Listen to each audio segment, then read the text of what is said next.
Luc, chapitre 22. C'est bientôt la fête de la Pâque, la fête où on mange du pain sans levain.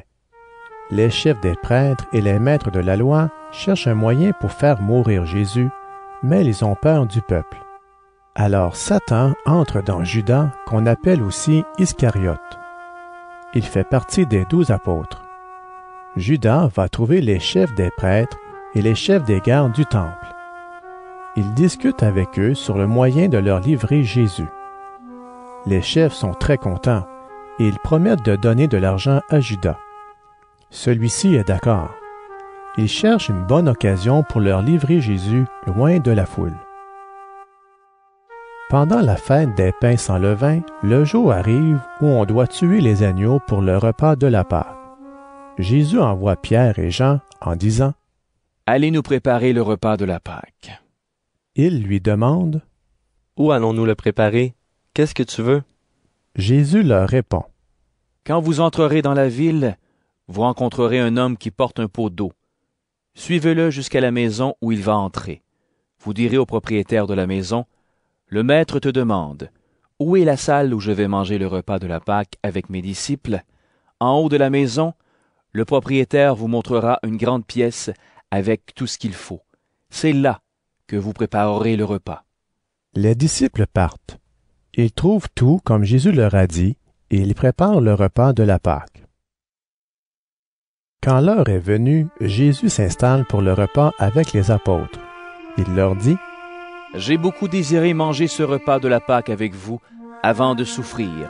Oui, je vous le dis, je ne mangerai plus ce repas jusqu'au jour où Dieu l'offrira dans son royaume. » Ensuite, on donne une coupe de vin à Jésus. Il remercie Dieu, puis il dit « Prenez cette coupe et partagez ce vin entre vous.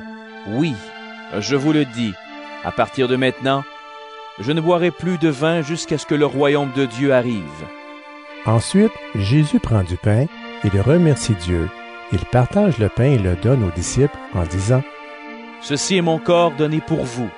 Faites cela en souvenir de moi. » À la fin du repas, Jésus prend aussi la coupe de vin, il dit « Cette coupe est la nouvelle alliance de Dieu, parce que mon sang est versé pour vous. Mais regardez, la main de celui qui me livre prend la nourriture avec moi. Oui, le Fils de l'homme va vers la mort comme Dieu l'a décidé. Mais quel malheur pour cet homme qui le livre. » Alors les disciples commencent à se demander entre eux « Lequel de nous va faire cela? » Ensuite, les disciples se mettent à se disputer. Ils se demandent « Lequel de nous est le plus important? » Jésus leur dit « Les rois des peuples les commandent comme des chefs, et ceux qui ont le pouvoir sur eux veulent qu'on les appelle amis du peuple. Mais vous, ne faites pas comme eux.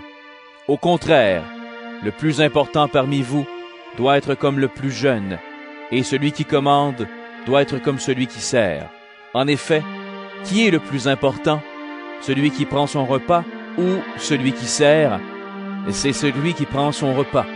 Eh bien moi, je suis au milieu de vous comme celui qui sert.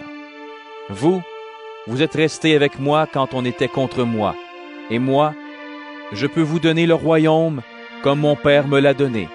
Alors vous mangerez et vous boirez avec moi dans mon royaume, et vous serez assis sur des sièges de rois pour juger les 12 tribus du peuple d'Israël. » Jésus dit à Simon-Pierre « Simon, Simon, écoute, Satan a demandé de pouvoir vous secouer tous, comme on secoue le grain dans un vent, pour le séparer de la paille.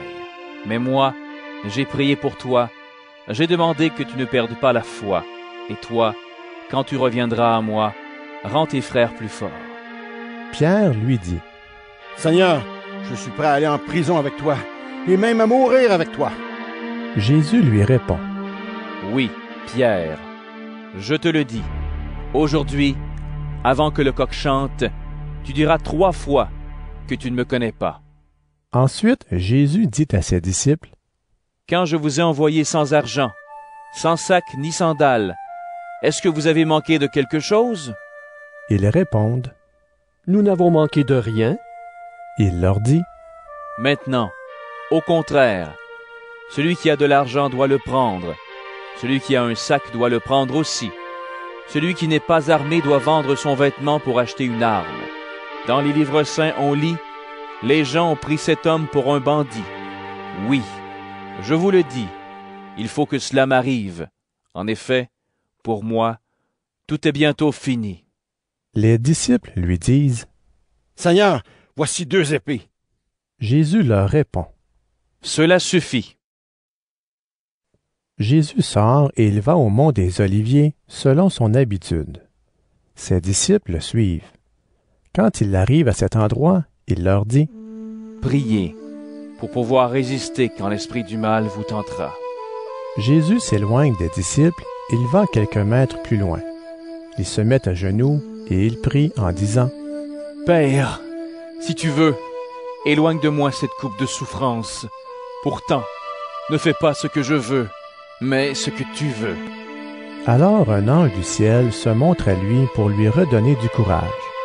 Jésus a peur et il est très inquiet. Il prie avec plus de force encore. Sa sueur devient comme des gouttes de sang qui tombent par terre. Après qu'il a prié, il se relève, il revient vers les disciples.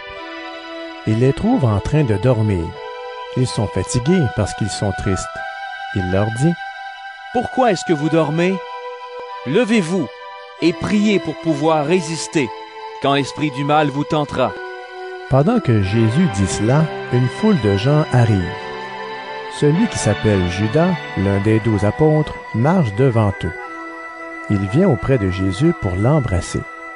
Jésus lui dit, « Judas, c'est en embrassant le Fils de l'homme que tu le livres. » Les disciples de Jésus voient ce qui va se passer. Ils lui demandent, « Seigneur, est-ce que nous devons nous servir de l'épée? » L'un d'eux frappe le serviteur du grand prêtre et il lui coupe l'oreille droite. Mais Jésus prend la parole. « Laissez faire, cela suffit. » Il touche l'oreille du serviteur et le guérit. Ensuite, Jésus dit aux chefs des prêtres, aux chefs des gardes du temple et aux anciens qui sont venus l'arrêter, « Vous êtes venus avec des épées et des bâtons, comme pour prendre un bandit. Pourtant, tous les jours, j'étais avec vous dans le temple, et vous n'avez pas cherché à m'arrêter. Mais pour vous, maintenant, c'est le moment. C'est le moment où les forces du mal agissent dans la nuit. » Ils prennent Jésus, ils l'emmènent et ils le font entrer dans la maison du grand prêtre. Pierre les suit de loin. On a allumé un feu au milieu de la cour.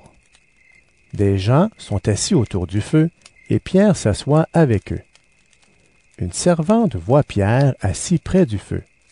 Elle le regarde avec attention et elle dit, « Cet homme aussi était avec Jésus. » Mais Pierre répond à la femme, « Non, je ne le connais pas. » Peu de temps après, un autre voit Pierre et il lui dit, « Tu es bien un des disciples de Jésus, toi aussi. » Mais Pierre dit à cet homme, « Non, ce n'est pas vrai. » 1 heure plus tard environ, un autre encore insiste en disant, « C'est sûr, celui-là aussi était avec Jésus.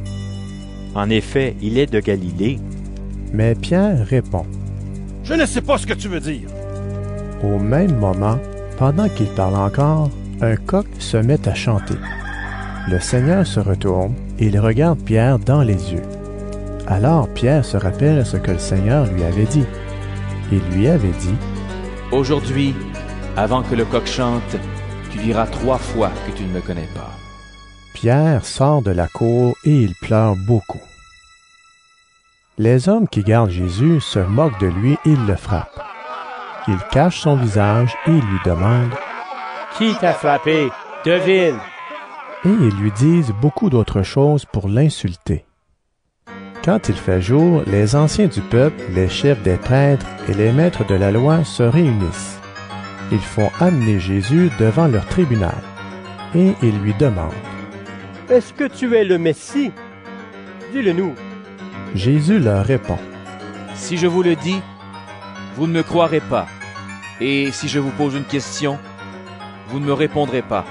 Mais à partir de maintenant, le Fils de l'homme va être assis à la droite du Dieu puissant. » Alors tous lui disent, « Donc, toi, tu es le Fils de Dieu? » Jésus leur répond, « Vous le dites vous-même, je le suis. » Alors ils disent, « nous n'avons plus besoin de témoins.